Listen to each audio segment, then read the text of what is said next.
लोग कहते हैं ना कि भगवान की पूजा करो। भगवान आजकल श्राद्ध थे, जहाँ भी मैं देख रही, जो कितनी वीडियो मेरे को दिखाई दी कि जो पूरियाँ खीर ऐसी चीज़ें भर भर के डाल रखे हैं कि जानवर खा भी नहीं पा रहे हैं, इतना ज़्यादा डाल रखा है।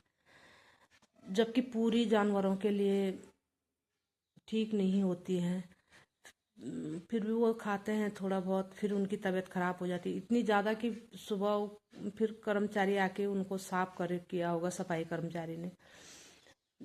और जब वो रोज मतलब इतने दिन भूखे रहते हैं, वो कभी तो उनको खाने के लिए कुछ भी नहीं मिलता है।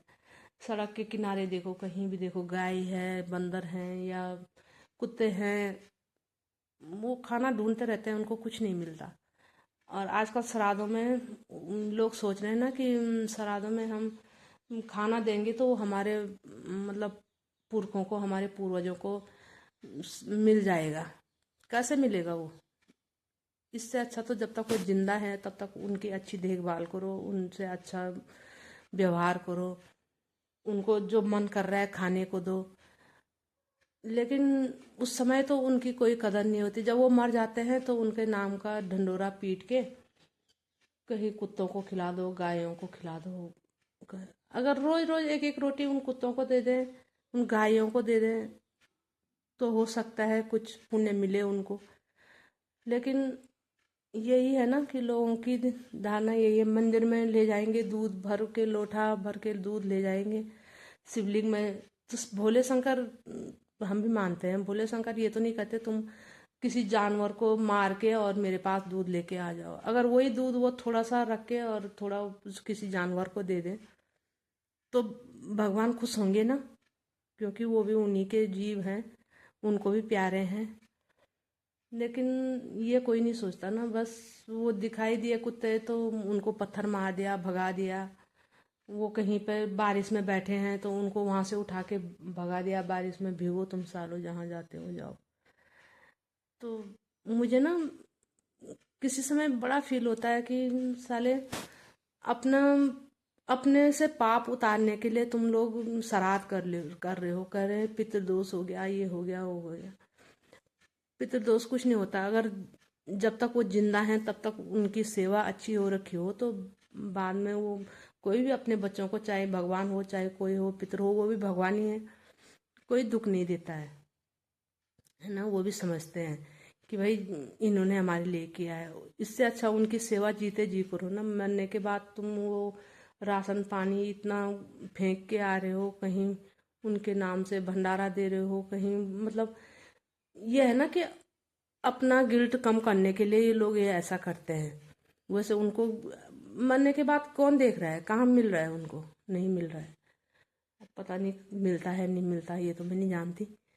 लेकिन जैसे मुझे लग रहा है, मैं बता रही हूँ कि मरने के बाद करने से कोई फायदा नहीं है। जिंद जीते जी तो उनकी दुर्गति ऐसे करते, कितने जगह कितना फोन में ही दिखाई देता है कि कैसे कैसे करते हैं उनके साथ।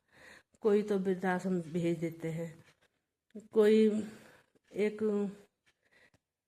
थे बाबा जी बोल रहे थे कोई कि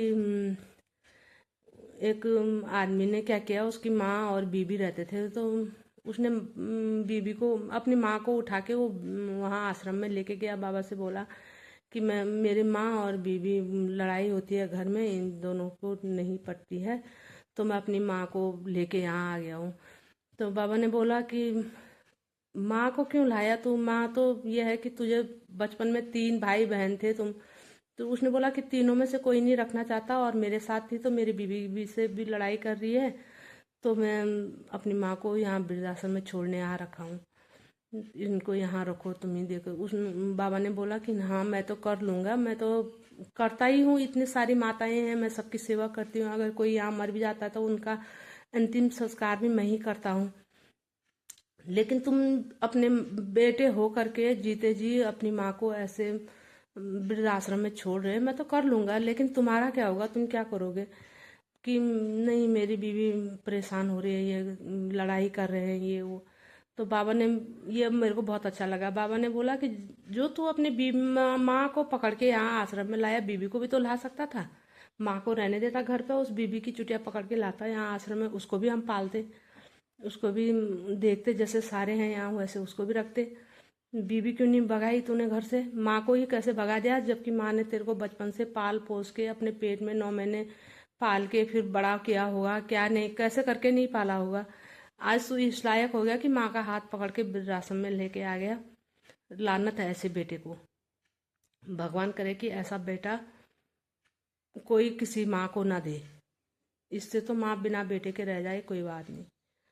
और कोई होते हैं कि माँ बाप घर में मर रहे हैं। बेटा एक था, इसे देखा था मैंने कि कोई ना माँ घर में बीमार, उसका बाप और बेटा नशे में धुत होके पता नहीं कहाँ से आ रहा है कहाँ से, तो जो अगल बगल वाले रहे होंगे, पड़ोसी रहे होंगे या रिश्तेदार कुछ भी रहे होंगे, तो उन्होंने उसके माँ बापों को, उसके पापा था या माँ पता नहीं क्या था, लेके हॉस्पिटल ले। उस समय मतलब गांव की बात है ये, किसी गांव की, वहाँ रोड भी नहीं थी और नहीं जा सकते थे, मतलब ऐसे वाहन कुछ नहीं था, तो उन्होंने उनको जैसे पहले घर पे चारपाई में लेके जाते थे ना, तो वैसे ही रोड तक पहुंचाया चारपाई में। तो वो भी अगर वो बेटा ना ऐसा नालायक बेटा कि उसने कंधा तक नहीं दिया अपने बाप को जाते हुए, कि बीमार है, वृद्ध, बहुत वृद्ध था। मतलब ये था कि पता नहीं बच पाते नहीं पाते, लेकिन जब तक प्राण है तो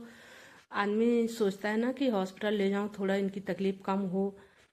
तो ये भी उस बेटे ने नहीं सोचा।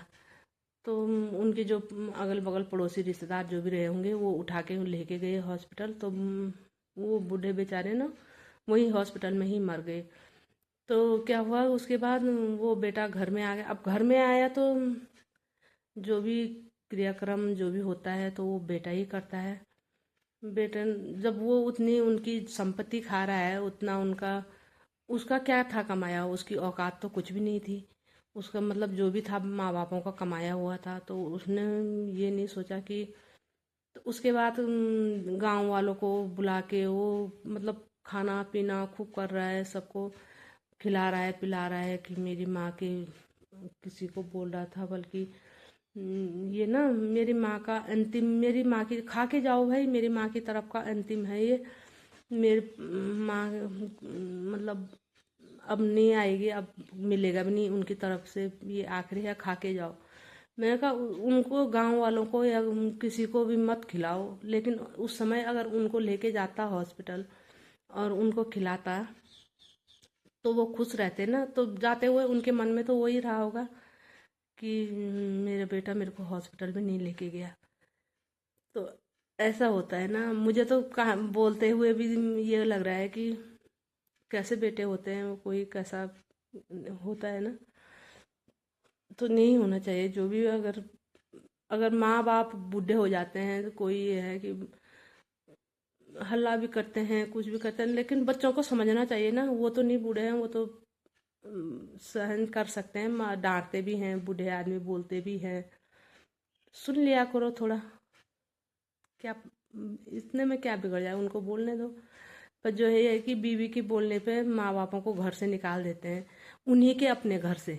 ये तो उनका अपना बनाया हो तब तो चलो भाई, माँ बाप ने नहीं बनाया, बेटों ने बनाया है, वो अपने घर से पहले तो उनका निकालने का अधिकार वो भी नहीं है। लेकिन फिर भी, लेकिन क्या बताएं। आजकल कलयुग बोलते हैं ना, कलयुग है बोल, तो इसी को कलयुग कहते हैं शायद। अब बहुत सारी है मेरे पास कहानियाँ, क्योंकि मैंने पहले डीएलएसए में काम कर रखा है ना, तो वहाँ एक से एक मतलब ऐसे आ जाते थे कि कहानियाँ सुनने को, सच्ची घटनाएं सुनने को, कि क्या बताएं। तो बताऊंगी आपको, जैसे ही मुझको याद आती रहेंगी आप लोगों को बताती रहूंगी। आप लोग पूरा देखते रहिएगा।